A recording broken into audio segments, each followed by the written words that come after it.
Жителите на Шипковица стравуваат од повторно поплавување на нивното село. Војници на армијата денеска беа во овој реон за да им помогнат.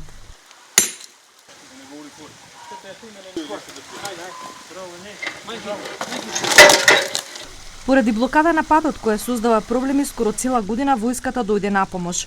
Но за жителите на Шипковица големите камења не се единствената грижа. Најмногу се плашат од пороен дожд, бидејќи се уште не е проширено ниту зацврстено коритото на локалниот поток. Од големите поплави што го погодија овој регион минатата година загинаа 6 лица. За жал немаме сигурност, затоа што ако не се уредат работите на влезот од селото, не може да се среди ниту на крајот од селото. По цела вечер сме будни. Освен што се соочуваме со други проблеми, имаме и природни несреќи. Толку може да издржи човек.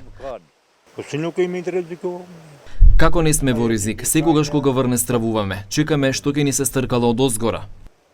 Градоначалничката на општина Тетово пред неколку дена за ТВ21 во врска со каналот во селото изјави дека чекаат средства од владата. Таа вели дека поплавите се случуваат поради невнимание на владата.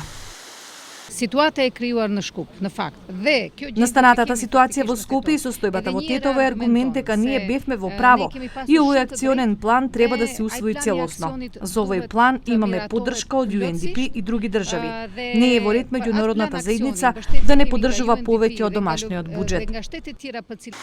Ситуацијата во Тетовско се уште е ризична, особено по прогнозите кои не исклучуваат нови поројни врнежи. Поради ова Скопје и Тетово се прогласени за кризни региони во наредните 2 недели.